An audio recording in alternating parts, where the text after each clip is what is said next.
Grab some popcorn and a favorite chair. The love of movies is why we're here. Press play and don't delay. Let Phil be our guide to a cinematic day. Phil at the movies, from the silver screen to his podcast stream. Phil's covering every movie dream. Phil at the movies.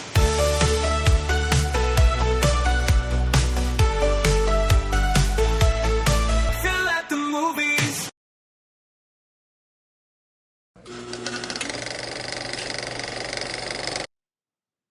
And hello, everybody. Welcome back to yet another episode of Phil at the Movies. I'm your host, Phil Walsh, and this is episode number 161 of this ongoing podcast that is, you guessed it, for the love of movies. And today, I am delighted to be welcoming back for the first time in 2025, Mr. Chris Evans from Gathering of the Geeks. Welcome back, Chris, and it's been far too long, but better late than never, as they say. Yeah, thank you for having me back, and especially to talk about what we're going to talk about. But I wanted to say, I didn't realize this was your 160th episode. That is amazing. It's, I have said this for the last few shows, and it bears repeating again. This is all possible because of you, the listeners and friends of this show. I honestly thought this would probably be 5, maybe 10 episodes. I'd probably run out of steam, at the end of a 13, episodes season on TV or something. But no, here we are, 161 episodes and going strong, and it is all because of you. So we're going to keep on going, keep on this cinematic journey, and I will occasionally spout off my cinematic philosophies and whatnot. But in any event, Chris, happy to have you here for this, mini milestone, if you will. It's a cool milestone. No, honestly, here we go. We're going to keep it going strong, everybody. Keep it going strong for the love of movies. But today, especially, because on that note, this podcast has been going on for 3 years, and this is the first time I'm almost embarrassed to say this because you kind of feel like I should lose my film, credential card or something. But I have not discussed a Quentin Tarantino film on this podcast in 3 years. Now, granted, there hasn't been any new Quentin Tarantino film, so there is sort of that little caveat. But at the same time, there are 9 films in this man's filmography. But up until today, not one has been discussed. But luckily, we are changing that. We are rectifying that. And what a better film, I think, to discuss today than what I would argue is Quentin's best film. And I certainly know that my friend and guest here has a lot of affection for this particular film. So we are going to be reviewing and discussing Once Upon a Time in Hollywood, the 9th film from Quentin Tarantino. And again, if you're watching this on YouTube, you can of course see the poster over my shoulder. So again, my film credential cards are secure. But in any event, Chris, let me start it off with you and just give a quick reaction to this film, and then we will unpack it, so to speak. You said, I believe it's arguably his best film. To me, this is his best film. I adore this movie from start to finish. It is just such a special ride. And it's the little details that make it that much better, which we'll get into. But it's just such a well-made, well-rounded film. It has a little bit of everything. The casting is top notch, whether they have, 2 minutes of screen time or then the whole thing. It's just a phenomenal film, in my opinion. Well said. Well said. And again, for those of you who may not have seen the film, though I'm guessing if you're listening to this episode, of course, you probably have seen it at least once or twice. But let me just give you all a quick rundown of the plot, kind of set the scene here. As Hollywood's golden age is winding down during the summer of 1969, television actor Rick Dalton, played by Leonardo DiCaprio, and his stunt double Cliff Booth, played by Brad Pitt, endeavor to achieve lasting success in Hollywood while meeting several colorful characters along the way. And I mean, I saw someone say once, and they were sort of, I think, in part in jest, like, "Oh, this movie really isn't about anything." I'm like, okay, I think that must be a joke here. Waiting for the punchline. I love how this movie is, and this is a phrase that I feel gets used a lot today, that it almost loses its currency. But here I think it really does apply. This film is a love letter to both movie making, to old Hollywood, to America circa 1969. I mean, this is, in many ways, I think it is Quentin's magnus opus. I mean, this is all of his skills, all of his creative endeavors coming to this point, and it just, another word that is often overused today, that it loses its currency, but again, I think it does apply here. It's a masterpiece.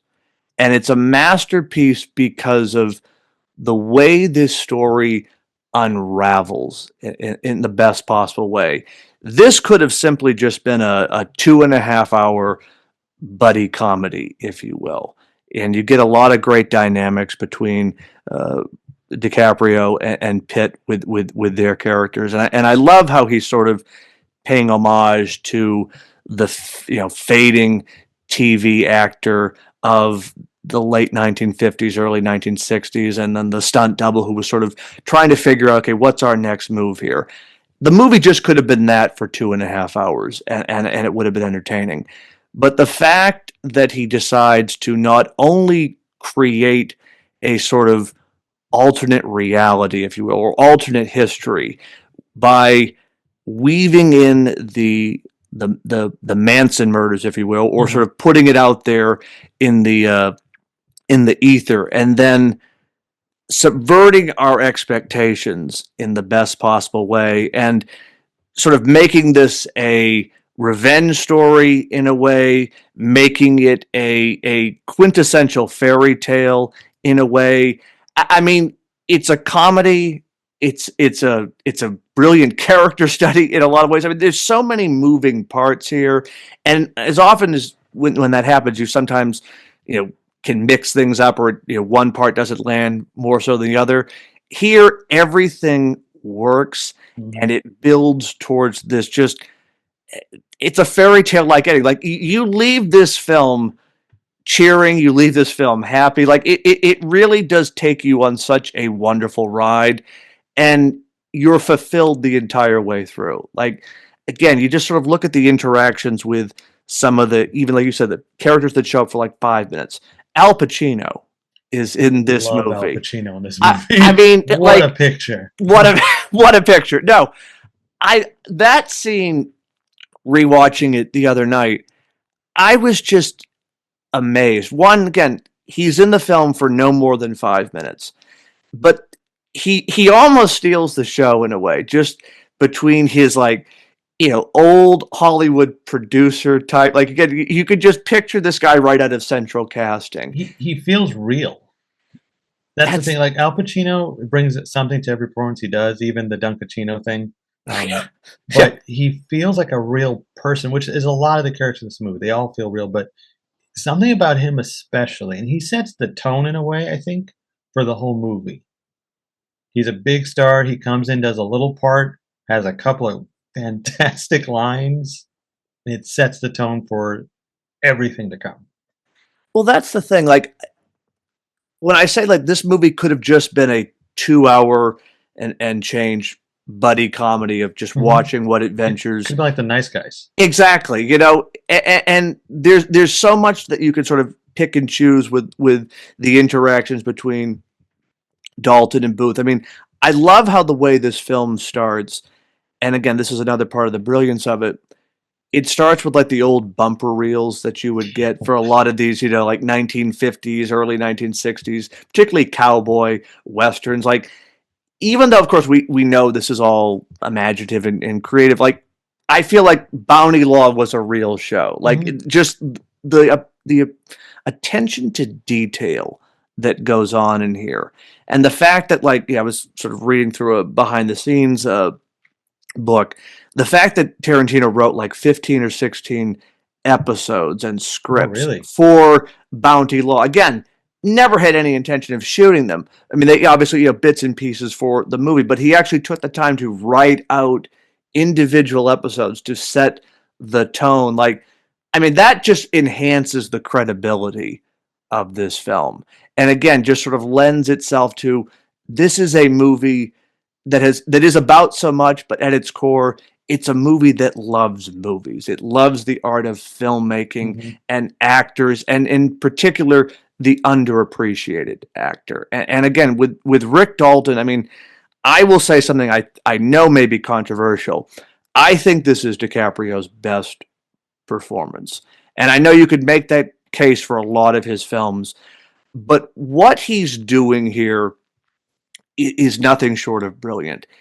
Here he is, this essentially washed up has been, a guy who had his moment back in the 1950s, a star, if you will, but clearly someone who is fading. And he doesn't understand this changing world of the new Hollywood that is emerging, where a lot of his contemporaries, you think of like Steve McQueen or Clint Eastwood, who were sort of making the transition over either from television to movies, or in the case of Eastwood, was doing the spaghetti westerns and sort of making a name for himself that way.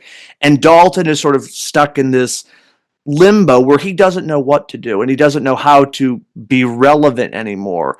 And of course, I mean, there's so many scenes we could unpack, but there's that one that just sticks out to me where he's in his trailer dressing room.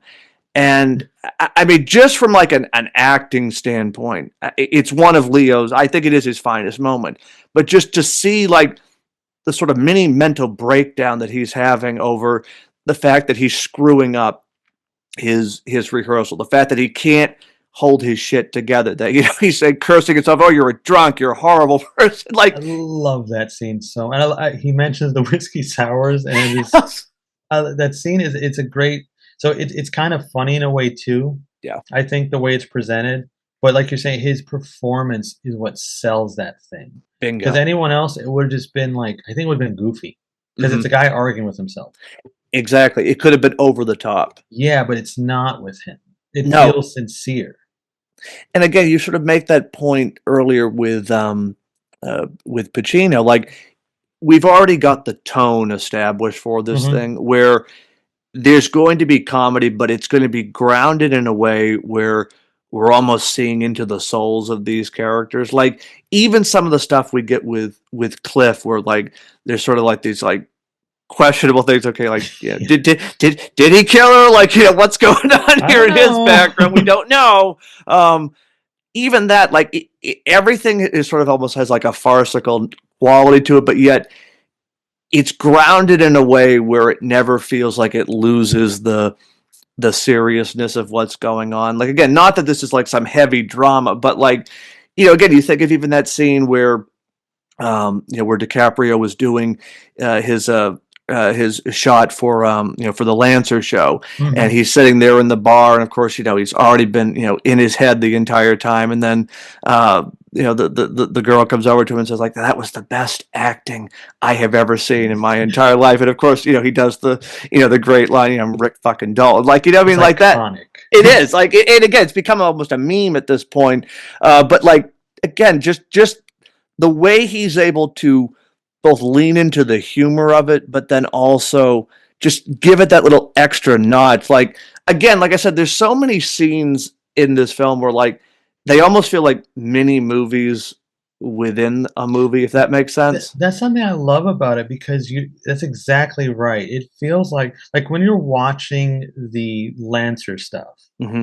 it doesn't feel like I'm watching the Quentin Tarantino Once Upon a Time in Hollywood film.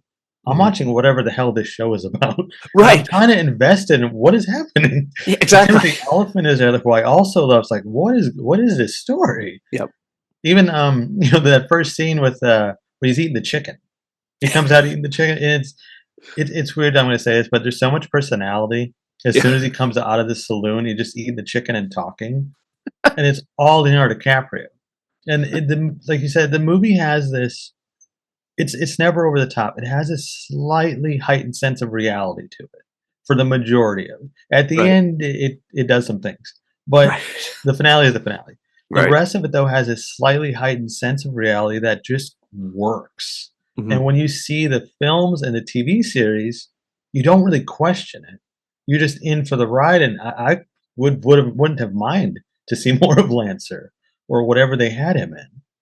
No, I mean, like again, I'm waiting for like the 15 episode of Bounty I Law was to gonna come ask, out. are those scripts available? I want to read Again, them. like I would love to read those one day. I mean, but no, that's the thing. Like the movie is constructed in a way where everything feels concise, if that makes sense. Like Mhm. even the stuff, and we can certainly get into it more in a minute. But yeah, don't be alarmed, everybody. It's just I've my never seen the cat, so that yeah, kind of shocked me. yeah, I know. If you're watching this, if you're listening, my cat is behind me. But again, don't be alarmed, viewers. It's okay. I promise you, nothing spooky going on here. Like even some of the stuff with Margot Robbie and her portrayal of Sharon Tate, like Mhm. you know, putting aside sort of the ending and finale moments, like just the way her character is constructed, where we're sort of going through just sort of a day in the life of Sharon Tate, like when she goes to the movie theater, for example, like that feels like again another like a movie within a movie, but it enhances this whole overall almost like again dreamlike quality. And again, not that this is like I mean it's obviously it's a imaginative retelling of historical events, but it sort of lends itself to being almost again fairy It's a tale fantasy. esque. Exactly. Yeah, there we go. That was the word I was looking for. And something I really appreciate about the Sharon Tate portrayal is in like the Leonardo DiCaprio stuff, we're seeing him inserted into things that were real here and there. Right. With Sharon Tate, they didn't do that. And I really appreciate that they didn't do that. Just because of how tragic Sharon Tate's story actually is, I think it would have been a negative thing to insert Margot Robbie into the photos and the video footage. I think they did the right thing. Oh no, that was perfectly handled. And again, save for how the ending works, which obviously we'll get to all of that Mhm. in a bit.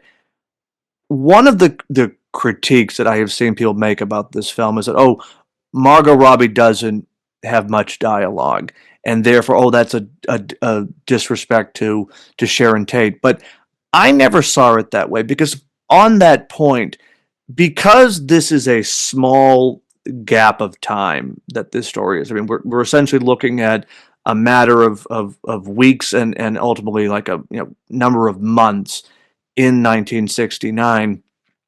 I think if you were to just invent, if you will, scenarios where Sharon Tate was popping up, that would have been disrespectful to both Yes. her history, her person, to be like, well, let's show her interacting with you know Cliff Booth just for the hell of it. Mhm. Like, okay, yeah, you would have had more dialogue and obviously, been great story fodder, but like to me that would have been missing the point. Like when this film rewrites history, it does it, I think, in a way that feels justified instead of just doing it for the sake of, well, she isn't speaking enough, so we have to create scenarios for her character to talk. Like that to me seems almost unnecessary. I didn't even think that she had few lines myself. I thought she's in it just the right amount, speaks just the right amount, because she's not the focus of the story. She's an addition to the story. Right. And I think her parts really sell the Hollywood dream aspect, Hmm. which you get that, um, you know, Rick Dalton's star is fading. Yeah. And then you have hers who is just starting to glow. Right. So you get that nice contradiction, and them living next to each other makes it even better. Hmm. So I think she's in it the perfect amount. I do get the criticism, though. There's also a lot of people I think, who are upset with the way she was portrayed. Hmm. Like, she's not Sharon Tate enough, but I don't really think that matters in this scenario. And there's another character who people get really upset, their appearance in it. Well, Um, I mean, that's actually a good segue, which yeah, we can lead into. There is the Bruce Lee of it all. yes. Again, what I love about this film is that our two lead characters, Cliff Booth, Rick Dolan, these are fictional characters. They are not. I mean, there may be real life inspirations and composites, but at the end of the day, these are fictional characters existing in the context of real events circa 1969. So I think number one, that's important. Number two, this is a fantasy, as you Mhm. said. Like this is again, we have sort of the parameters of historical context, but there's a lot of sand, if you will, in the middle where we can kind of play around and do some different things. And again, when you look at the context of, we'll just take Cliff, for Mhm. example, he's presented from the start as somebody who is larger than life. He is presented as somebody who may be untruthful. Again, there's a lot of moving parts in his background. So again, I know people have taken a lot of issue with the Bruce Lee sequence and how he is portrayed in the film. I think we have to look at it really from the context of Cliff's point of view.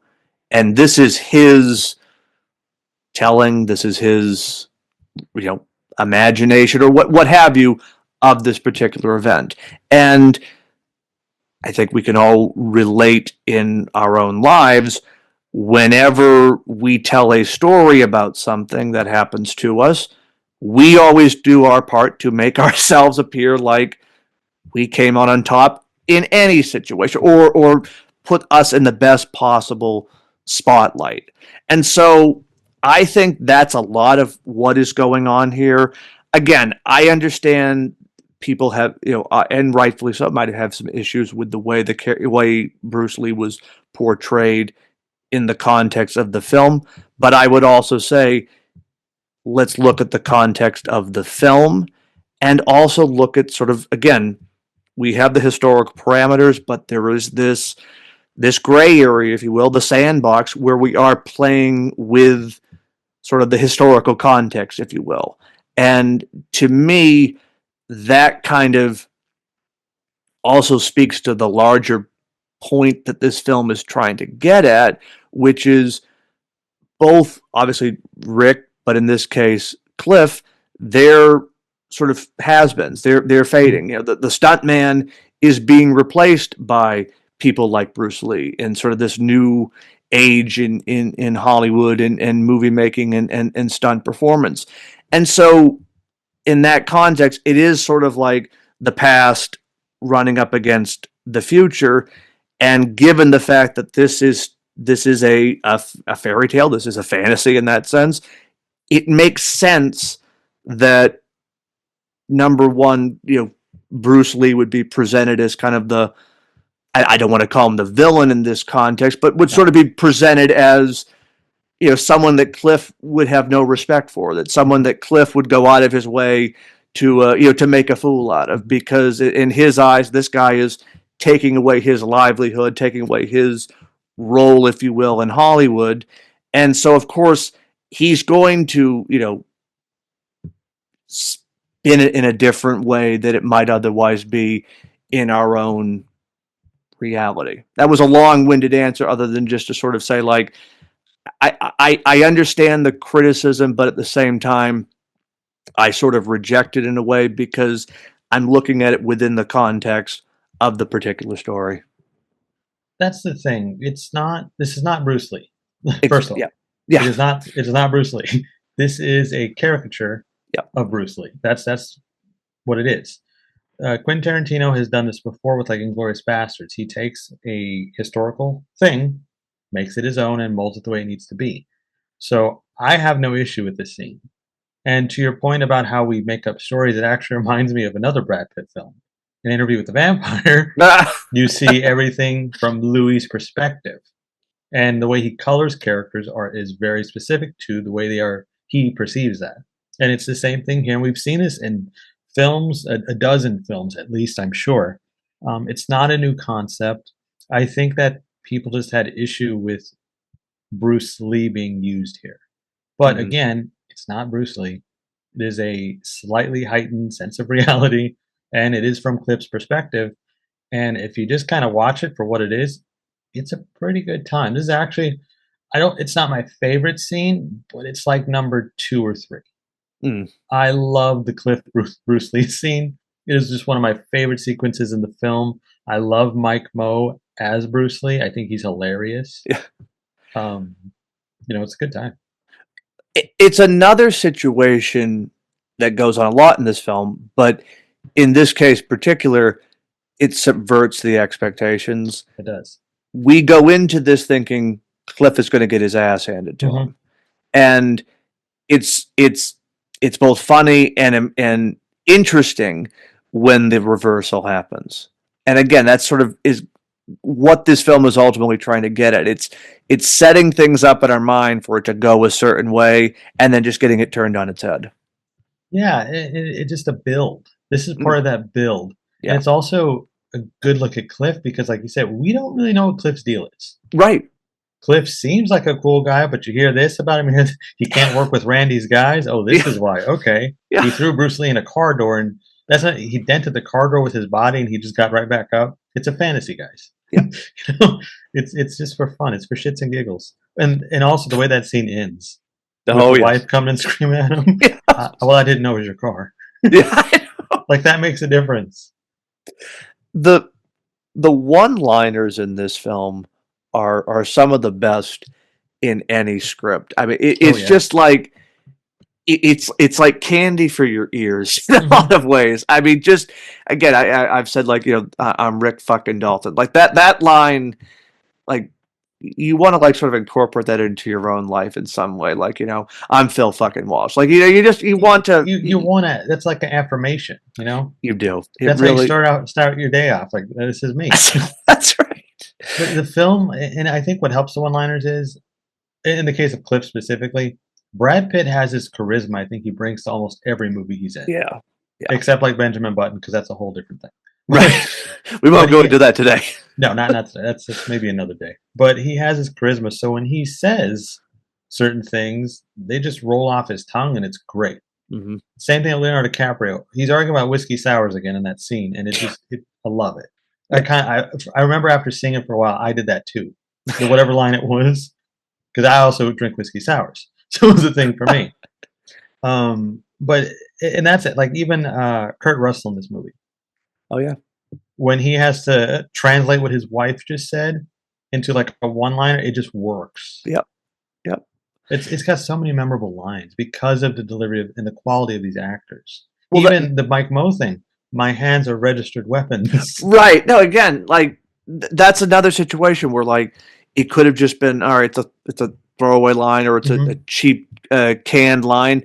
But again, everybody brings such an authenticity to it, and even if they're over the top in some in some cases, like, again, we'll save discussion about the ending towards the end, but like, but like, I think of, like, the line from Tex where it's like, I'm as real as a donut, like, like that line. Like, what does that even mean? What does it mean? Exactly. What does it mean? But again, you buy it, because everybody is saying it with sincerity and heart behind it. Even like when they go to Spawn Ranch and he's talking to George. Yeah. It's like, you woke me up and I don't know who you are. That could have been so silly, but again, it works. Again, no, everybody is on their A game here. And also, the different tones between the characters, where, like, Cliff is always calm and collected, and he's put with characters who are not calm and collected. Yeah. So it's a great, it's a great back and forth there.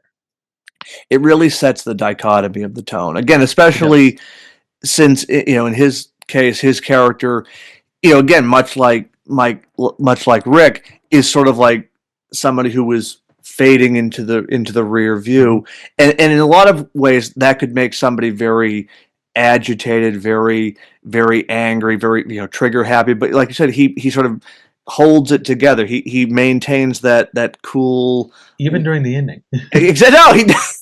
No, maybe some drugs help with that. Yeah, maybe. But no, it's that coolness that exists throughout it that kind of offsets it with a lot of the hyper and really out of control characters who again in some ways, like, you sort of look at the hippies, and I sort of put that in the large context. They're sort of representing the again the changing of the guard, if you will, in sort of both in American culture and also with what's going on in Hollywood. And you sort of think, okay, since they're ascendant, like they should be the ones calm and cool and like we're in control now, man. But yet they're all the ones who are kind of erratic and all over the place. Coda Fanning as Squeaky is Yeah, that's an unsettling performance. it is, but it goes back to like if they were in for 5 minutes, if they're in for the whole movie, Right. they leave an impression. Yeah. Her lines are I don't know how to describe her lines, but they're memorable. Yeah. And they're weird. And they just stick with you. The first time I saw this, I remember thinking to myself, I'm really afraid of this person. like just like I wouldn't want to, like, I saw her on the street, I would go the other way. Yeah, something about, and I don't mean this in a horrible way, this barefoot hippie just hanging out and speaking the way she does Yeah. was unsettling. Like, No. I really thought George was dead in the back the first time I saw it. No, I kept thinking, I said George is gonna fall out of the the closet door or something like that. I mean, just again the way she was like going on about like I gotta you're gonna wake him Watch up FBI. and watch FBI. Like even that was a creepy vibe too. I was like, okay, like what's going on here every Sunday night? It's a whole thing. The whole Spawn Ranch scene is full of tension, which is odd for this film, but it I don't want to keep saying it, but it works. Right, and again, that's sort of we mentioned earlier. That's the beauty of this movie. It keeps building and building. You sort of get at the start with what's happening with both Rick and Cliff. You get the sense that Hollywood is changing. You sort of see that with the rise of Sharon Tate. You have the introduction of Roman Polanski and sort of what he represents as an auteur filmmaker in the Hollywood, again, changing of the guard and the old studio system falling apart. You sort of get this kind of like, all right, things are unsettling here. Things are sort of moving in different directions. And then of course we get to Spawn Ranch, which again, the fact that it's an old Hollywood backlot and it's all decrepit and rotting away, sort of again representing the changing of the Hollywood system. And you're exactly right. Even though nothing nefarious happens, shall we say, the tension that exists in that entire sequence, it's brilliantly crafted because you do not know what's going to happen. And I like that Tarantino introduces Charles Manson and his cult, his followers, whatever you want to call them, and they're sort of out there in the background, and there's sort of almost this dark cloud that's sort of like threatening the blue skies, if you will. And I like how we don't know what is going to happen, but yet at the same time, and again, we'll get into this more when we get to the ending, he's able to reduce them to irrelevant jokes in the movie. And I think that goes, again, back to my point earlier about the subversion of expectations, because you sort of think, oh, the Manson family is here. Like, we know what that represents, we know what that means. Yeah.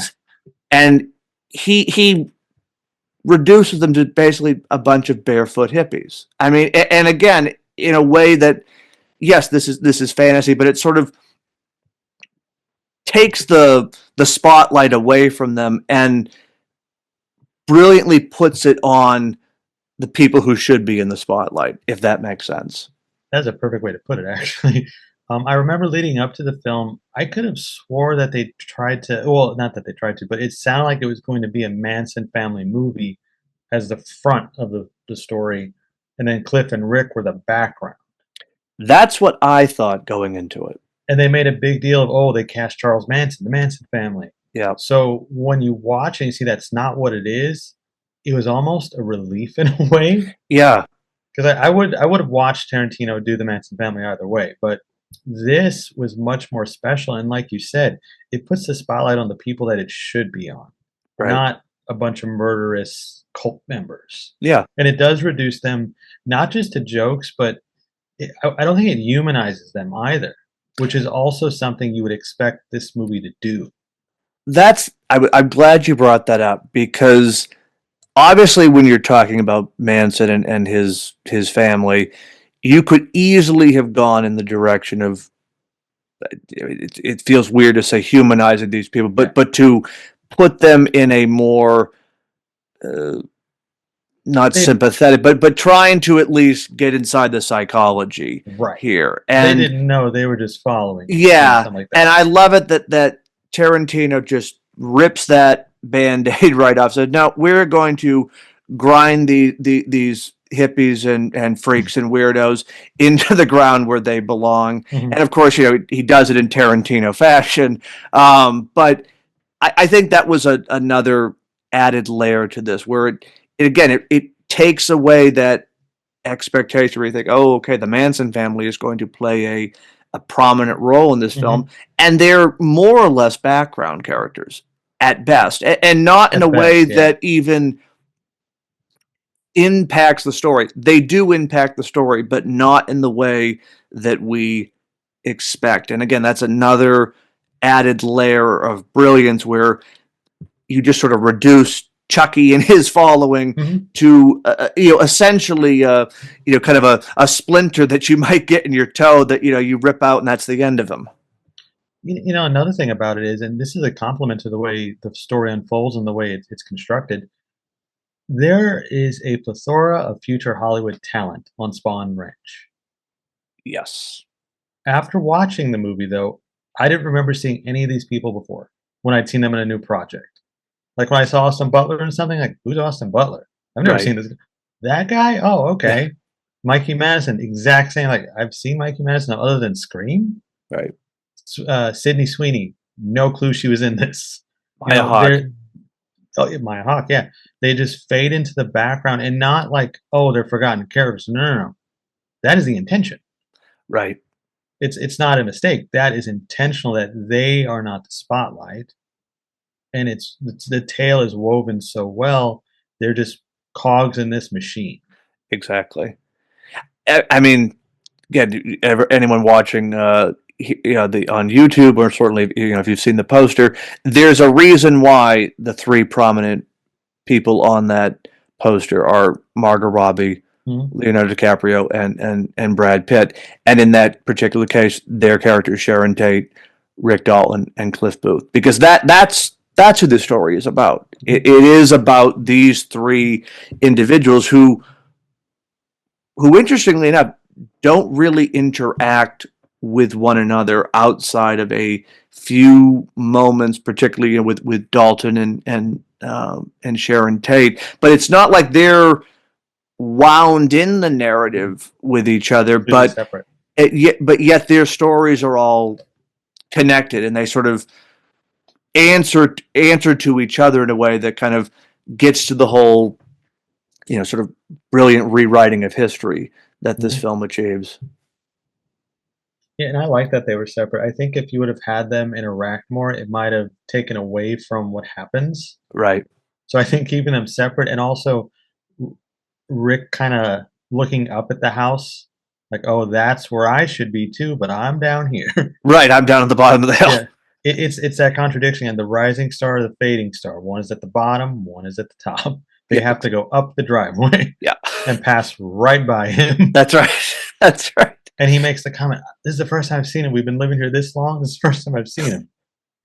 No, those little moments just sort of enhance it, and Mhm. I like how Tarantino is. I mean, obviously he's a student of film history, but he's sort of acknowledging what was the reality for a lot of actors at that Yeah. particular time. Again, now these types of situations don't really happen anymore because of the change in media and the fact that now actors will do TV shows at the drop of a hat. I mean, it's not uncommon to see like Meryl Streep go and do Right. Only Murderers in the Building. Whereas 1969, like if you were a television actor, your goal was to make the jump to the big screen, Mhm. and if you were somehow Demoted. relegated in the other way, it was a demotion. TV was Mhm. not what it is today. It was low entertainment, and it's just sort of interesting and appreciative that he can acknowledge what was the reality. Like, again, I think that enhances the historical aspect of this film, putting aside all the glitz and the flashes and whatnot. That this was in fact a reality. That there were many stars who just got swept aside because they either couldn't make the transition from the small screen to the big screen, or just didn't want to adapt Mhm. and kind of got Couldn't pushed adapt. away. Also, a thing that I appreciate, and this is at the very start, it's in that Pacino scene where he explains typecasting without saying typecasting. Right. He's having a conversation with Rick, and he's telling him, if you're always the heavy, you're just putting the new star over. You're helping them get bigger while you're getting smaller. Yep. And I love that that conversation happens too, because again, Tarantino is painting the picture of what it was like to be a TV actor or a movie star gone to TV, I should say. Right. But that also applies to movies. And realistically, this didn't change until I want to say the last 20 years or so. I think that is a fair assessment. I feel like George Clooney is one of the last actors this happened with, but in reverse. He jumped from TV to movies, and at that point, I'm like, well, maybe the TV stars can do well. And Yeah, so you'd see the jump going back and forth from that point on, like 2000s. I think that's a good point because, yeah, even with the way Hollywood changed kind of post 1969, again, unless you were like Steve McQueen or Mhm. Clint Eastwood, like very few actors were successful at making that ultimate transition. And so, again, people like Rick Dalton, again, they either hung on for dear life or they were sadly relegated to typecasting. I mean, I think of, someone like the late great Adam West, for example, That's what I was who, thinking too. yeah, who, again, it's fitting that we're going to, mention Batman, but I mean, again, there is a classic case For of George Reeves. George, exactly, another a real tragedy on that particular end. Um, but I mean, that was the reality. I mean, you think of William Shatner for, Hmm. I mean, he sort That's a of, great example. was able to dig his way out of it. But I mean, again, you sort of are put in that little box where you are Batman or you're whoever. I mean, and I love when they intercut with Dalton's sort of film reel from back in the day, where Yeah. like he's doing like the World War II movie, and The again, like McQueen thing. yeah, it's Yeah, I meant like that. that those kind of moments really just enhance the the plight he was in. Like again, he could have been up for the Great Escape or something, or again he's relegated to saying corny one He's the liners like heavy. did somebody order fried sauerkraut or something like that, or he's I playing love that line. the oh yeah, again Anybody order fried sauerkraut? another great line, but like he's reduced to that, and and again, it's never like it's done to be like, oh, let's cut the tension here and make this a really melodramatic moment, but like you do kind of feel for him because again, this was such a reality that befell so many stars Mhm. or quasi stars who just sort of never got their break again. You sort of feel for the you know the struggling actor, if you will. Another something I think is brilliant about this film and DiCaprio's performance is you can kind of see Rick Dalton as a decent actor. Yeah, which is an interesting thing when you think about it, because a lot of these films where you see an actor in like an actor playing an actor in a movie, you don't get the sense that it's just the actor being the actor. Right. In this, Rick Dalton is a living human being, and Mhm. Rick Dalton is talented. I'm glad you mentioned that because that again sort of speaks to my point of why I think this is DiCaprio's best film. The fact that he is able to play an play an actor who is a good actor. Like, Mhm. again, it's not just, oh, that's Leonardo DiCaprio playing Right. Rick Dalton who's playing an actor. No, we're not watching Leo. We are watching Rick Dalton, and Rick Dalton is, you know, on the FBI or whatever. Like he's an actor. Like that this is a guy who has cut his teeth in the business and is doing everything he can, whether it's making James Bond ripoffs over in Yes. Italy or spaghetti westerns. Like it's this is a living, breathing actor, and it's such an engaging performance. And again, you never see DiCaprio, even though there's no prosthetics or anything. Like we're only watching Rick Dalton. Yeah, you buy him as Rick Dalton, which is a rare thing with Leonardo DiCaprio, in my opinion. I love him. I think he's one of the best actors we have today. Mm-hmm. But at the same time, the majority of roles he plays, he is Leonardo DiCaprio. There's only a couple I would say you could kind of take him out of your mind. But this one stands out quite a bit. And I also think it stands out because of Brad Pitt. The chemistry Their they chemistry. have Yeah. is magic. Yeah. There's a That scene. Oh, go Go ahead. ahead. No, go ahead. The scene when before they watch FBI actually, and Rick Dalton asked him something like, "You gonna come in and watch it?" Yeah, I already got beers.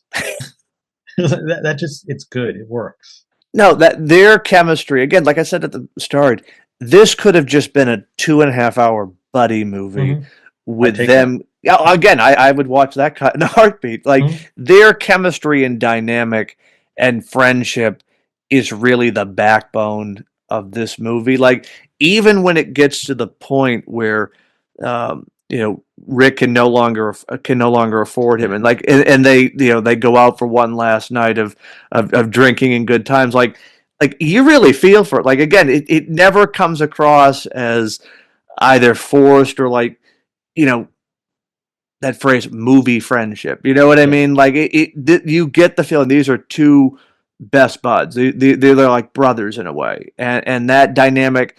Again, it comes across on screen, but it also just enhances the overall dynamic of the movie. That these are two best friends, and they have been put through you know unbelievable circumstances of both Yeah. luck and just like what the hell, man? I want to believe they're actually friends.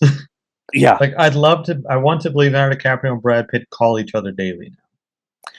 It would make me feel better about life. watching this movie, you want to believe that. They're just so good together. Yeah, It's this simple dialogue that sells it. You know, it just like the come in here, fucker. I love that. that's right. Now, again, they're watching TV. Like it's real. I mean, I know I feel like it's an overused word, but it feels grounded. It comes across There's an as anchor to it. exactly. Even the one of my favorite things is when he's talking about the acid cigarette. Yeah, He's explaining, I'd rather trip here than home. right. I thought that was fun. Again, the one-liners in this film, it's just like it's a brilliant script. I mean, how this didn't win Best Original Screenplay at the Oscars, I don't know. I mean, that's again a discussion for another day. I mean, I know Parasite won, which is an equally deserving Oh film, yeah, but it's I hard mean, to argue a Parasite. no, I mean that's you are sort of up against a giant in that sense. But I would say though this is more of a feel good film, of course. yes, no, Parasite is definitely not a This is a feel good. film. Yeah, no, you definitely leave this movie with a bounce in your step. But yeah, just the dialogue in this film, and I would say that this is Tarantino's most restrained film.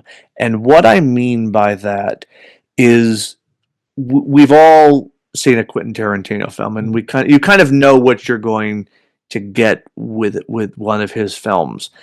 And I love how he holds himself back in this one, where you think something is going to happen, but then it doesn't. I think of like the Spawn Ranch scene, for example. Outside of the tension in that, you're waiting for it to become Tarantino esque. And yes, there's a knockdown drag out with Booth and one of the hippies, but it's not. It's again, it's very dialed back, and I think that's a brilliant part on Tarantino's part, that he saves kind of what he is known for, his sort of over the top blood and spectacle. He saves right for the end and kind of holds himself back and kind of lets the story go in its own flow and direction, as opposed to like, oh, let's just have everybody shoot each other here, or what have you. Like it's very restrained, and I appreciated that, and more so on this one, where I think maybe because I had watched Inglorious Bastards beforehand, it was kind of nice to see that juxtaposition. All right, this is sort of Tarantino, unleashed, so to speak, and this is him much more in control. It really does feel like, I mean, this was, I said at the start, this was all of his, you know, film mechanics and ingenuity coming to this perfect movie. I would say Nolan has Oppenheimer. Villeneuve has Dune 2. For me, Scorsese has The Departed or Goodfellas, take your pick. Tarantino has this. Bingo. This movie is the culmination of everything he's done. It's him knowing when to push, when to hold back. It's him balancing everything that makes his movies special. This is the magnum opus of it all because it's still very much a Quentin Tarantino movie. His stamp is all over this thing, but it's spread out over the course of the 2 hours and 40 minutes to where it's not as in your face as when you watch like The Hateful Eight or Django.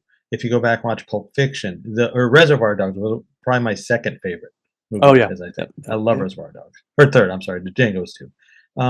It's just kind of a different beast because it's so well balanced. Mm-hmm. He really did take everything he's learned over this time and he's utilizing it in a different way here. But it's not like a Tarantino fan will watch this and say, this isn't Tarantino. No, this is him at his best. Yeah, no, it's all, his signature is all over this movie, and I love how it is almost, it is a grand epic in a way, and I think that's, I mean, not to say that some of his other films don't have an epic quality, but this one, just in terms of the scope and the scale to this film, and maybe a lot of it is because of the attention to detail. I mean, the fact that they painstakingly went out of their way to recreate Hollywood circa 1969. And again, I mean, again, just the fact that they shut down the Hollywood highway for like an hour and a half to shoot some of the driving sequences, and actually got real cars, and not, as opposed to like CGI models. And even, later on, like when they couldn't find a car, they would use like a miniature or like a little model set. Like that kind of attention to detail just sort of enhances the overall enjoyment, but also the quality of this film. Like you feel like you're watching something that is, again, I use that word, it is epic. I also think it's timeless. Like if someone were to tell me this was actually made in like 1973, I wouldn't really question it because other than, of course, the familiar actors, it has that classic look to it. It's even shot a certain way. It doesn't have the cuts that Tarantino usually has. No, that's a good point. It does have like an early 1970s vibe to it. And again, even going back to what I've said at the beginning about the staging with Bounty Law and some of the old bumper reels, like that again just enhances the quality to this movie, where it feels like it's from yesteryear. And it also has like the same vibe you get watching those old films is here. And also the needle drops are more intentional here than I feel like they are in other films. Like the Jose Feliciano California Dreamin'. I actually don't like that song. But that version I will listen to because I connected with this. Yeah. No, every music cue here feels perfect and pertinent to each individual scene, and not just we got to have a musical cue or a mic or a Yeah, needle there's no drop. stuck in the middle with you moment. No, that's right. No, everything feels again like we're propelling forward, and it's a reflection of what is going on in the particular time or what's going on underneath the surface. Hmm. I would Yeah, agree with that. I mean there are so many moments in this film, and God, we barely scratched the surface. What would be like? And again, we're going to save the ending for the end because I mean that That's a there's so whole much. different thing. That's a whole other discussion. But putting that aside, what would be your top two or top three favorite scenes from this film? And I know that's like again trying to pick a favorite child. For me, this movie start to finish is just wonderful. My very favorite scene is when he's arguing with himself in the trailer. That scene is it's there's no flaw. There's no flaw. That scene, the Bruce Lee scene, and the third favorite scene for me, it might be that opening Al Pacino scene. Oh, I just really, even the first time I saw it, that scene stuck with me because you have two greats of Hollywood on, well, three because Brad Pitt's in the background, but right. you have like three greats of Hollywood on screen together, Hmm. and they're holding their own, and you don't see them. You see these characters. Al Pacino, for whatever reason, I don't think if you saw him on the street this would work, but he looks like an old studio exec. Yeah. And the way he speaks to Rick Dalton, the heavy conversation, the typecasting, and all that, it just works so well for me. So those are my top three. An honorable one, though, I really love when Cliff talks to George. Like an honorable mention, for Yeah. some reason, I just love that scene. Because you That's- kind of, first of all, you expected George to be dead, right? right. And secondly, George has no idea who he is, but Cliff thought, "Oh, this is my guy." Right. And Yeah. I'm thinking, does the guy have dementia? What's going on? No, he just doesn't know who Cliff is. Yeah. It's. I mean, I love everything that you just said. Like, I mean, again, there's so much in this movie. I mean, but it's like start to finish. Like the whole damn movie is just perfect. It's just like you could pick any number of scenes and be like, oh, okay, that's a good one. That's a good one. That's a good Mhm. one. It's hard to narrow it down. Yeah, for me, the entire Spawn Ranch sequence is Mhm. just perfection. I mean, again, that whole exchange with George, like, again, that And sort of Squeaky. gets. Oh, yeah, can't go wrong with that. Now that's unsettling in its own way. But like the whole thing with George, like that speaks to the movie's whole point about the sort of the fading star and the has been, if you will. I love that whole just that entire scene is excellent. Again, especially you're expecting something to happen, but then it doesn't, and you never feel let down or cheated as a result. And again, the Pacino scene. I mean, that's just that is a chef's kiss Mhm. right there. Another scene that I actually really enjoy, and it's not like much happens in it necessarily, but you get a real good sense about where Cliff is at and his character when he goes back to his trailer, and it's literally Yeah. situated right behind an old drive-in movie screen, and he's just in there. He's got his dog, he's pouring out the dog food, and he's making himself macaroni and cheese out of the box. And I don't know, it's just one of those character moments where you see who the guy is. Like for Mhm. all of his bluster and all of his BS and sort of like, okay, what's going on with Cliff here? Like this is what he has been. This is what he's reduced to. This is the stunt man. He's living in a trailer behind a drive-in movie screen, and it's just him and his dog.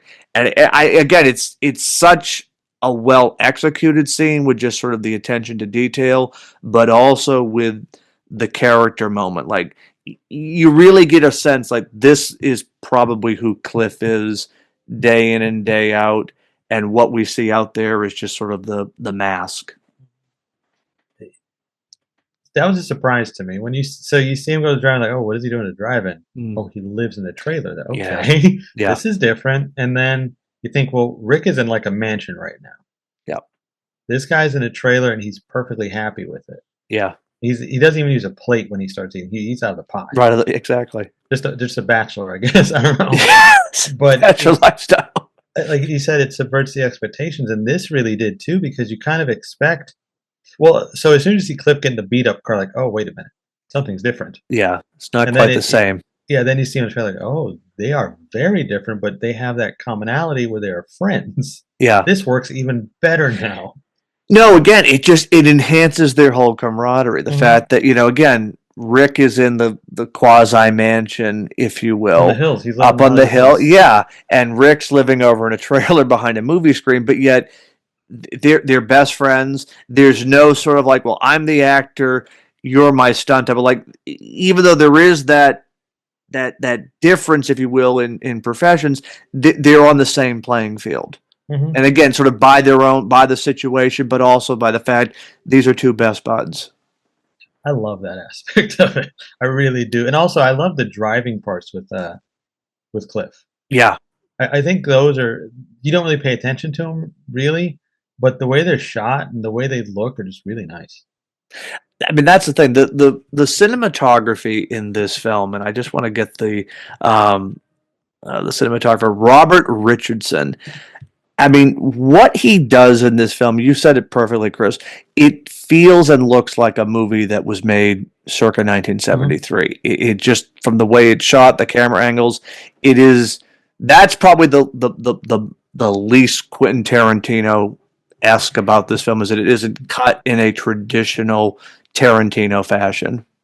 Which I appreciate because I love his stuff as is, but to see him branch out and it still work, Yeah. that is talent. Oh yeah, no, I mean that's a mark of a great director right there. Absolutely.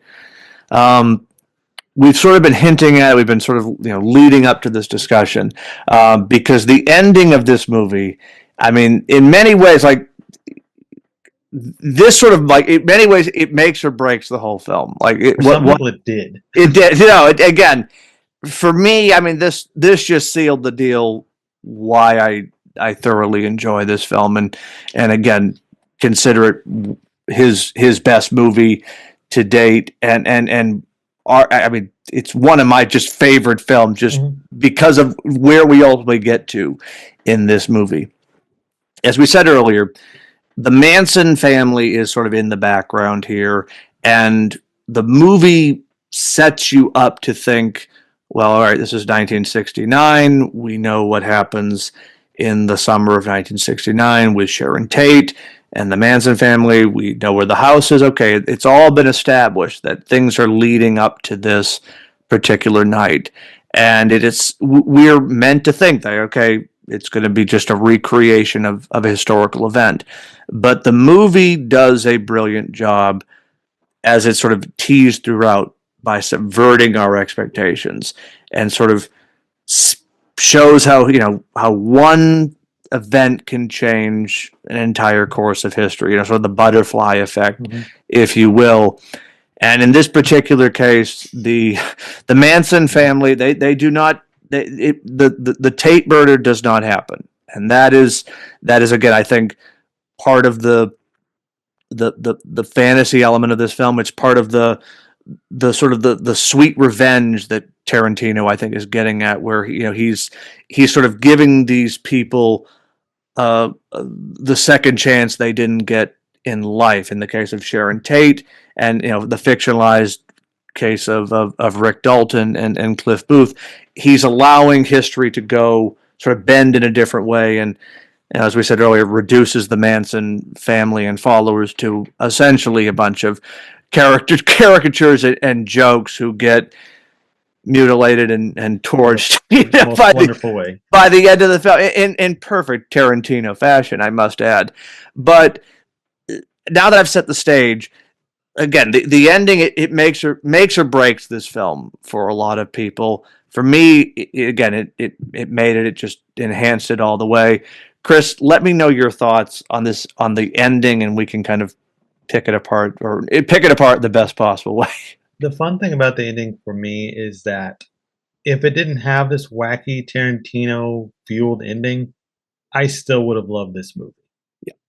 if it would have ended with just Cliff and Rick having that last night out, and then the next day they go their separate ways, like super bad, I would have been cool with it. But the fact that Tarantino said, "You know what? I've been a good boy all this time. I've been good," and then he gives you the full effect, made me love this movie even more. It is wacky. It is unnecessary in some ways, but I adore it. And like to think about it, and this might sound weird, but in the context of the film, Sharon Tate was saved by Rick Dalton's drunken rant. And I don't think there's a better punctuation mark for this movie than that point. That is what saved the day. Rick going outside, pitcher full of frozen margaritas, arguing with Tex about being a hippie in his car. Yep. And it is beautiful the way it all unfolds from that point on. Yep. Including when they realize who he was. Right. So they didn't even know. No, that whole scene in the cab where they have no idea who this guy is. Yeah. And then it's like, that's Rick Dalton. I had him in my lunch bucket as a kid. Yeah, and Mikey Madison, I forgot what her name was, had no idea what they were even talking about. Oh, that's right. She's like, I'm sorry I didn't, recognize every fascist who was on TV Exactly. in the 50s. And then she goes on that weird spiel about let's kill the people that taught us to kill. It's like, what is happening? No, again, the fact that Tarantino is able to rewrite history, like you said, just based on the fact that Rick Dalton came out there and cursed these people out, drunk as a skunk in his bathroom, no less. Threatening them with the police. It's just like It's a private drive. It just adds to the wacky mayhem that ultimately follows. Because again, it is Tarantino sort of getting justice, if you will, and that kind of may seem strange for you, but like there is sort of that poetic justice that Sharon Tate didn't get it in real life, but she's getting it in this reality, if you will, and I really find that endearing. That, like I said, it reduces the Manson crew to a bunch of just hippies running around in the dark and getting torched and whatnot, and they all live happily ever after. I think there's something really poetic about that. There is, and it's a story that gives you a feel good ending when you did not think that was going to happen. No, again, just based on the historical context, what happens on that particular day, and so you're thinking, okay, well, this really can only go one way. Right. I mean, and the fact that it doesn't, it goes the way that the story unfolds. Again, it gives you that satisfying conclusion. I mean, and again, it's where you are cheering on Dalton and Booth as they are literally taking down the Manson family, one at a time in the house, and the dog, Yeah, Brandy gets in on that too. Yeah, it's like another cool thing is like you don't even see Charles Manson. You see him once. Once, exactly. And I like that he's not in the finale. No, he's reduced to a background character, and that's where he stays. Again, that's, I think, part of the real genius of Tarantino here. He's putting them kind of in their place, so to speak, yes. and does it in a way where we as the audience kind of feel vindicated and cathartic by the time that it all unfolds. Because, like you said, I mean, it happens by accident, and then of course, it's sort of like, Home Alone-esque in a way, but much more violent. So the rated R Home Alone. Yeah, that's it's just a nice butterfly effect. Yeah, because if Rick Dalton doesn't come out going nuts, history unfolds the way it does. Yeah. So it's a really nice way to handle that butterfly effect, and it's also something I love. Tarantino's. This is the second time he's done it, where he rewrites history in a way that works better. It does. Again, it kind of you kind of have your cake and eat it too moment. Right. And I mean, plus you get to use the flamethrower again, which is pretty cool. We don't have Chekhov's gun; we have Chekhov's flamethrower in this. And it's funny the way it even works out with that. But Yes. even the donut thing, which you mentioned earlier, I love that line. But also the "I'm the devil and I'm here to do the devil's business." And again, in another context, that would be an unnerving, frightening, Hmm. demonic, disturbing, pick your adjective line. But Tarantino is able to frame it, of course, in a way where Cliff is already high at this Yeah. point. And he's like, are you real? Like, I mean, again, he's reducing these people to absolute jokes. Where a line like, I'm, here to do the devil's work. Like, he's busting a gut over this. Rick is out in the pool listening to his, He's the completely radio, unbeknownst to everything. oblivious. Like when Singing along. yeah, I mean, like when Mikey Madison's character falls out the window, he's like, what's the hell's going on? Yeah, he's checking. Like, he got close. Is she okay? He immediately goes to the garage and gets the flamethrower. Like it just reducing the Manson folks to jokes. Like again, I think that was a stroke of brilliance because I mean, like you said, it doesn't put them in either a psychological character study Hmm. or a profile. It just reduces them to jokes. I don't want to say a lesser filmmaker would have done the opposite, but I feel like that was the easier route to go. Was to Yeah, try to get in some of, like, at least let's say Tex's head, right. or one of these main characters that come to do the attack. Hmm. And they didn't do that. You kind of get it with Maya Hawke, but it's fleeting. And Yeah, it's really well handled. Like, she realized this is messed up. I'm not doing this. right. But it doesn't stay on it enough. Like it doesn't Right. It doesn't impact the other. contaminate anything. Right. Exactly. You still have three psychos. Right.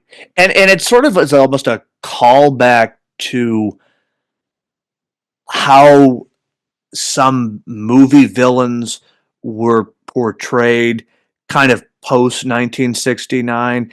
And what I mean by that is I think of a film like Dirty Harry, for Mm, example, which I mean I'm a big fan of that film in it's its great. own right. But the character of Scorpio, like you can watch it as sort of like a riff on the Zodiac killer. But in a lot of ways, like the movie is smart where it doesn't try to get inside the head of this person. Like he's a bad guy, he's a sick individual, and that's all we need to know about him. And that kind of felt to me that was almost like a hat tip Tarantino was doing with how he constructed these three characters. Like there's sort of those like I don't want to say classic movie villains, but in a way like they are simply here as the heavies, if you will. And Yeah. that's all they're there for. And when we're done with them, we are done with them. Hmm. Yeah. 'Cause too many modern films try to make the villains three-dimensional. Right. I don't always want a three-dimensional villain. Sometimes I just want a bad person. And that's all again, I mean not to go off on too much of a rant, but like that's why we don't ever need an Emperor Palpatine origin story movie. Exactly. You know what I mean? I don't want it. I don't care what We happened to him. I like doesn't matter. Palpatine. That's right. Leave it sometimes a bad guy is just a bad guy. And these guys are just bad. Exactly. We don't need And to know taking anything Charles more. Manson out of the picture really makes them look even worse, I think. It does, and that kind of complements the Maya Hawke situation It where she does. runs away. Yeah, it does. It puts them in a different context. It really does. And the chaos that ensues in the house is it's Tarantino. I mean, it's Oh wild. no! Like I said, he is restrained in this entire movie until this sequence. I mean, this is when you go see a Tarantino film. This is kind of what you're paying to ultimately get to, and he lets it go, and he doesn't hold back. It's kind of like the Django Mansion slaughter, Yeah. but all at one time. Yes, that's what it is. It's yep. He All just that violence in that one scene. Well, the whole movie leads up to that scene, but all of that, he just throws it here. yeah, he hits the pedal to the metal with this, and it's And it's yeah, it's just wild. And like the way Mikey Madison, she's just a trooper in movies where they're trying to kill her. I know. Literally, I mean, between Scream and this, like, I mean, she has earned her badges for that. Even that, what was the movie we just watched recently with her, with her daughter? I forgot what it was called. Lost Oh, Souls? All Souls, yeah. Also, sorry. Even in that, they tried to kill her. You couldn't keep her down. No, again, Mikey just keeps going. She just Tough keeps. lady. No, she is definitely with the flamethrower. It was sort of funny watching Scream a few years Yeah. later. Just kind of see like, oh, that's kind of an interesting callback with They burned her again. they burned her again.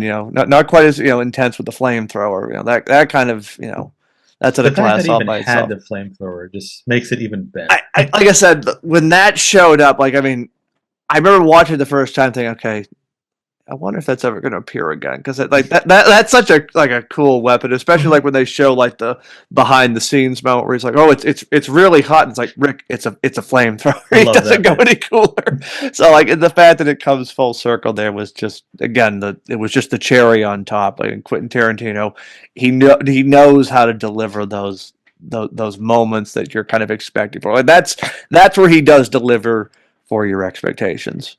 He does, and I think the humor and the chaos also makes the unsettling nature of it easier to swallow. Because at the heart of it is actually a terrifying scenario.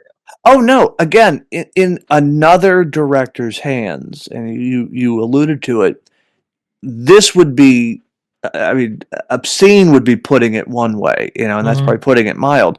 He's able to downplay the violence in a way where it is over the top, it is graphic, it is obscene, but yet he's able to make you both laugh and cheer at what's happening. And again, I think that sort of goes to the sort of fantastical elements that he Yeah, weaves into all of his films, where it is almost like a surreal, dreamlike experience. but it makes me think of some of our favorite slashers. You and I both love Halloween. Yep. If this was Michael Myers in this scenario, there would be no humor, just death. No. Yep. Or you think Yep. of Scream, even Ghostface chasing people through a house, which is what this was. Yep. It would have been a very different scenario. But because it's Tarantino and he knows how to balance this so well, because this is what he does, Yep. you accept that Cliff Booth has ruined this woman's. There's no face left. No, it's gone. Yep. It is All gone. gone. Yep. Even the first shot with the can of food on Mikey Madison, Yep. completely destroyed her. Yep. Took her down. Yeah, I don't even think he kills Tex himself. I don't remember. I I think Brandy. Yeah, I think does it. I think Brandy pretty much takes care of Tex. Yeah, I think maybe Cliff delivers a finishing blow, but I think Brandy knocks him Yeah. out pretty much. Yeah. Brandy found a new chew toy. Yeah, a couple of them. Yeah, that's right. She had a great time. A good time was had by all. No, honestly. Yeah, it's probably one of my favorite endings to any of his films. It just because again it is cathartic in a weird way, and it feels earned. Like the movie was building towards this conclusion, and it pays off on so many different levels. Whereas, again, as I've said, the Manson family is reduced to, a burnt corpse in a swimming pool and a dog's chew toy. But then you also get the added bonus of the rewriting of history in a positive way. And again, I love it how the film ends with Rick going up to the house finally, and just having that moment that, like, you know what, it is going to be okay. Like Sharon Tate is going to go on. She's going to have a prosperous career, and Dalton is going to be able to make the leap. He's going to be able to go on. Exactly. He has the comeback, and he's already got this, this sort of moment, if you will. And I mean, this is one moment where I will like segue into the novelization of this movie, which, if you are a fan of novelizations, I would encourage you to read it, because the book adds a lot more context to the film. It also reworks it in an interesting way, whereas the finale of the movie is actually much earlier on, and it works. So the way it works is the film sets it up where Dalton and Cliff have saved the day and dispatched with the Manson people, and it's sort of dealing with the aftermath of that and kind of how he becomes a folk hero in a way, like Oh, going okay. on like late shows and things of that, and kind of seeing his career revived, and then ultimately sort of working backwards, sort of telling his story of, sort of up and comer, then ultimately making his way to TV, and then trying to find his way back again.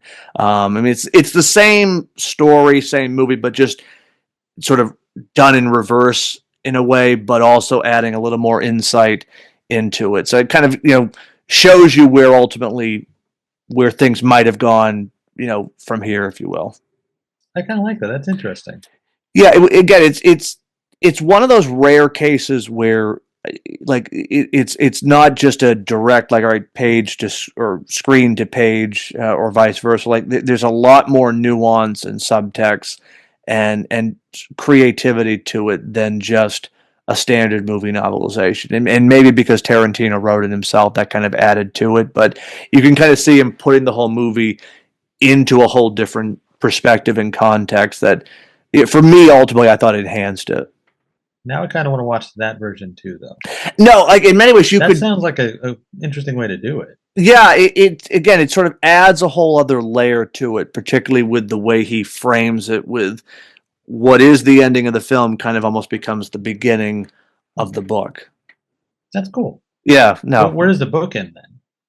So it sort of works its way backwards and ends with, I almost think it's like the scene where he's in the Lancer setup, where like he has that Oh, conversation okay. with the girl, like, that was some of the best acting I've ever seen. Like, Okay. you get sort of, the way it frames, like when I read it, I was like, okay, I was not expecting it to go in this way, but it makes sense with the way it's structured. Well, I was it's funny you mentioned that because I was on Spotify earlier looking for the soundtrack Okay. and I saw they have the audiobook on Spotify.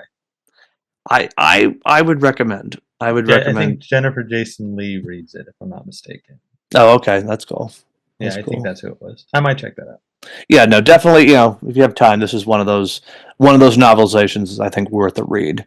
But no, that actually brings to a perfect segue of kind of talking about other versions, Yes. because so on April Fool's Day of this year, we got some news that I did not see coming. I don't think anybody did. I think a lot of people actually thought it was an April Fool's joke, which it I was wasn't. cautious all day. I know. I kept waiting for the shoe to drop, but fortunately, that did not happen. And so, lo and behold, everybody, there is going to be, yes, a sequel to Once Upon a Time in Hollywood. Now, not a sequel in a direct sense, like it is not going to be a continuation of this story. So we're not going to be seeing what's happening next for Rick, but it is going to center on the adventures of Cliff Booth, and it is going to be, well, I won't say when it's going to be set, because I don't know if it's actually been confirmed or if it's just speculation. But what we do know is that it is heading to Netflix. Brad Pitt is returning to play Cliff Booth, and lo and behold, it is going to be directed by, hold on to your hat, Mr. David Fincher. So, Chris, what are your thoughts? What are your expectations? What are your hopes? I will start off by saying I am disgustingly excited. As I think everybody could figure out, I love Once Upon a Time in Hollywood a lot, and I love Cliff. So this news, I am very, very happy about this because I did not see this coming at all. And in a way, I actually love it's going to be done by someone else. Mm-hmm. Tarantino's writing it, of course, Right. but with Fincher directing, that's an interesting flavor. Because we've seen things where Tarantino has handed off like to Robert Rodriguez, Yep. and I think Rodriguez did a wonderful job with his stuff. So let's see what Fincher does with it. This is going to be interesting. And Fincher's done some good things with Netflix, like the Fassbender Hitman movie. I can't remember what it was called. Oh, The Killer. Yeah, I should have remembered that one. The Killer, I thought was great. Yep. But also because you'll see Cliff in a whole different lens now Mm-hmm. with Fincher behind the camera. I want to see that. Plus the reteam there. Come on. I feel like the Hulk. This is an absolute win. I will co-sign that 100% because, again, did I ever think we would be getting a sequel to this? No, because just why would there be a sequel? Like, I mean, it just would not happen. This wasn't like a Kill Bill situation Right. or whatnot. But the fact that it is coming from Tarantino, there is speculation that maybe parts of the script are from what was going to be his 10th movie, but then when he Mhm. decided to pull the plug on that and refocus, again, a lot of what ifs and who knows. I mean, there was a rumor, I don't know if it was confirmed, about DiCaprio maybe in talks to return. Again, I don't think that was. I think that was speculation. that's what I I don't see thought. him going to Netflix. Not that it's a Not downgrade or something, but No, but I don't see it either. But again, I mean, the fact that David Fincher is directing this, I'm really excited about it because I think this is a good way to go with this story. Not that it's like continuing what we saw and what we've been talking about tonight, but it's centering on Cliff. And again, that could go in many different directions. It could go, I mean, 10 years down the road, it could go, Mhm. flashbacks. I mean, there's a lot of material. And again, there's so much there in the film. I feel like you could just pick one thread and make an entire movie about that. Like, what exactly did happen with Cliff on that boat? We really don't know. I mean, that could be where the I movie hope they goes. leave that ambiguous though. I'm with you. I think kind of leave that to the imagination. Yeah, that's best left unexplained. I think. Yeah. I would be interested. Well, I'm interested anyway, but I think it would be cool if they just changed the era. Like this is Cliff in the '80s. Oh, Try that to would do a be. Ty West thing. Yes, I like that. Let's see Cliff in the '80s. Yeah, I like that. Yeah. Oh yeah, particularly as you're going into like the age of Arnold Schwarzenegger Right, and like the stuntman. Stallone. Yeah. Oh, That was that even less room for a stuntman because you had guys that were really doing the stuff. that's right. Oh yeah.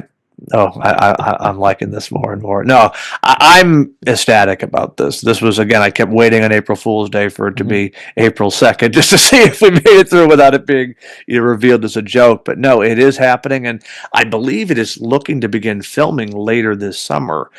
So we're probably not too far off, ladies and gentlemen, from this film dropping on Netflix. Which, I mean, yeah, this will already be one of my most anticipated films whenever it is officially announced with a release date. So sign me up for this particular one, and we'll definitely have you back on, Chris, to Mhm. discuss the sequel when it happens. But I mean, just talk about the unexpected. This was a wonderful surprise.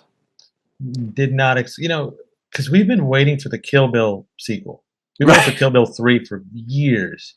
I just realized we're not getting Django and Zorro No, because he was talking about that for a long time too. So I figured that we're just not gonna get sequels. We never no. even got the Vega Brothers thing that Right. y'all want to do. But so it's like okay, this is just another thing. Just take it for what it is, and we're happy, and that was good. Right. But now they're actually going to give us a real sequel to something, and the talent involved with Fincher, like, come on. Oh no. Even if Leo doesn't come back, which I don't think he needs to. No, I don't think he does either.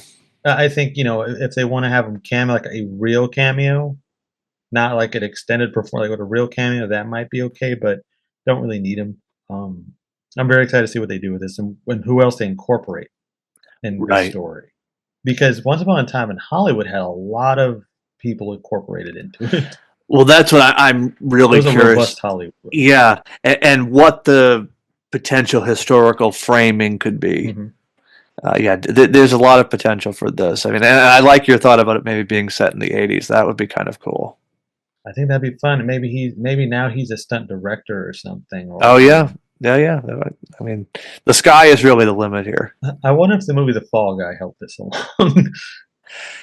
That is an interesting point because I mean, if you now look at the Academy Awards, there's now going to be honoring Best Yeah. Original Stunts down the road. So Mhm. there may be justice for the stuntman. This One it's day. one day. It's finally happening. But more adventures of Cliff Booth. I just sign me up. I mean, I would watch an entire series just based on the adventures of Cliff Booth. I would watch a whole series on Bounty Law just for the hell of I it. would love the Bounty Law series. I know we're not getting it, but I I would love know. that. I would love And a actually, Lancer series. I would watch that too. I would even be happy, but I really would if Cliff Booth's thing was a series. I would have been the same, just as Yeah. excited, maybe even more excited because I knew we'd be getting it weekly or something, Right. or more of it. Yeah. No, honestly, I'll take as much as I can get in this particular universe because Yeah, there's a lot of potential for it. And again, particularly with the way Once Upon a Time in Hollywood ends, there's a lot of butterflies and whatnot that can be affected, so to speak. hmm there's a lot of fun stuff to go back to bring into it. Or if it, I don't think it'd be a prequel because Pitt is aged a bit. Right. Now I can't see them going in that direction. But if they go like a year before the movie, maybe. But I think you need Leo for that. Yeah, no, you probably would need Leo. So Yeah, I think so. I think it'll It has to probably be just forward. it has you got to go forward, and it's got to be what trouble is Cliff getting up to now? Put Tom Cruise in it. There we go. Now it's a party. Yeah, put him in it. They don't like each other anyway. No, just add for the real dichotomy there. You Yeah. won't get the buddy comedy movie. Mm-mm. You get the rivalry. You know, he's a rival stuntman. That'd be fun. Oh, there. See, now we may be onto something there. We may be onto something there. But whatever they do, I'm in. Just give. No, like I said, I will be eagerly awaiting any little information drop on this film. So it's a good day all around. Again, this film in itself is already a classic, and I don't feel that's an overstatement. I think it is a masterpiece in every sense of the word, and I'm eager to see where things go from here. But well, Chris, I think we've said our piece about Once Upon a Time in Hollywood. Yeah. I mean, again, literally, this could have been another hour plus. I mean, just to go through it scene by scene. But I appreciate you coming back on the show and having this discussion, buddy. Where can people find you on social media and stalk you in the best possible way? You guys can follow me on Twitter at thatchris70. I do a bunch of different stuff. You can always find it there. And I will leave it in the show notes. And again, Chris, thank you for coming back on and sharing your love for this film with me today. This was an absolute blast, and definitely look forward to having you back on in the not too distant future. But on that note, everybody, thank you as always for tuning in each and every Friday. That does it for me today. I'll be back next week, and we will do this all over again for the love of movies. At the movies makes every movie a treat.